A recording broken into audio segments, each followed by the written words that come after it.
Ikaw ba ay may isang negosyo? Ikaw ba ay may sari-sari store, merong kainan, o ano man yung meron kayong negosyo sa loob ng inyong bahay, o ano man ang negosyo na meron kayo? Gusto nyo ba na dumami ang inyong customer? Gusto nyo ba na marami ang inyong binta sa araw-araw? Yes po, ito ang lagi kong ginagawa, or ito ang ginagawa ko sa aking tindahan o sa maliit na negosyo ko para dumami ang aking customer na talagang binabalik-balikan ako.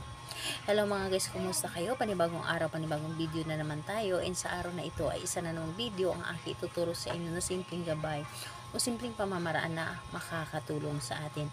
At bago ang lahat, gusto ko lang ma-disclaimer sa mga taong hindi naniniwala at hindi gusto ang mga kagaya nitong video. Please skip this video and maghanap kayo ng videos na gustong gusto nyo, dahil ang video na ito ay para lamang ito sa mga taong naniniwala and gusto mang-try. Sa lahat po ng mga nag-comment po dito sa aking video, dito sa loob ng aking channel, mag-ingat sa lahat ng mga nagre-reply sa inyo na dinadala kayo sa kanilang WhatsApp, in-imo app upang makaiwas po tayo sa scam.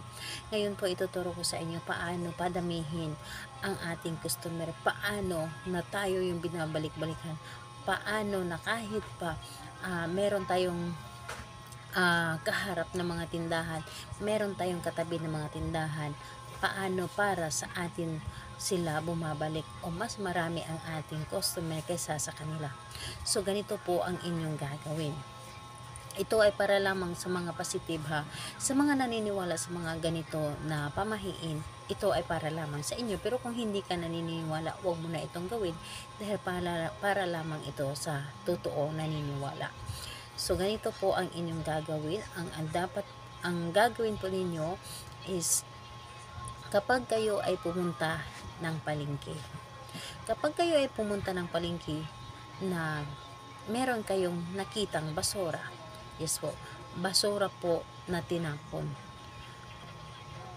basura sa mga tindahan ng palengke na alam ninyo na maraming benta or alam ninyo na maraming bumibili. Kumuha ka ng isang basura doon sa kanilang basurahan. Kahit na yung cellophane lamang ang inyong kunin. Yung mga basura nila, basta any kind na basura, huwag lang yung mabubulok.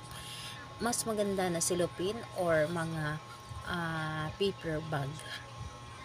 Basta ito ay tinapon na sa basurahan. Yun ang kunin mo, basura na nanggaling sa isang tindahan doon sa palengke na maraming customer. Doon ka kumuha, and ayun po, kunin nyo yung basura na yon at ilagay sa loob ng inyong tindahan. Dalhin nyo po, ilagay sa loob ng inyong tindahan or ano man yung negosyo niyo, ilagay nyo po doon. Isabit po ninyo o itago ninyo doon sa loob. Dahil kung gaano karami ang customer na kinuna ninyo ng basura doon sa may palengke, sa may tindahan na yon, ganyan din kadami ang customer mo sa negosyo mo, sa tindahan mo. Yun po, napakaganda kahit na maliit yung tindahan mo, basta meron kang ganong klaseng pamahiin, pwede mo or dadami ang customer mo. And isa pa yung kung magtatanong ka, yun ba ay gagawin namin sa pag-open ng inyong tindahan? Hindi po. Pwedeng sa pag-open ng inyong tindahan or kahit na ilang buwan na or ilang taon na nagbukas ang inyong tindahan o nag-umpisa ang inyong tindahan. Basta kumuha kayo ng ganun klaseng basura sa palengke at ilagay ninyo. Wala po ito sa bagong bukas o sa nabuksan na. Yun po ang inyong gagawin. Napakadali lamang nun. Huwag ka lang mahiya na pumulot ng basura doon sa basurahan sa palengke upang dumami ang inyong customer. Maniwala kayo, sobrang napakalakas ng abisa nito. So ayun po, wala din po sa araw and sa oras sa pagkuha at sa paglagay nito. Kahit anong araw at oras, pwede mo itong ilagay at pwede kang kumuha sa palengke.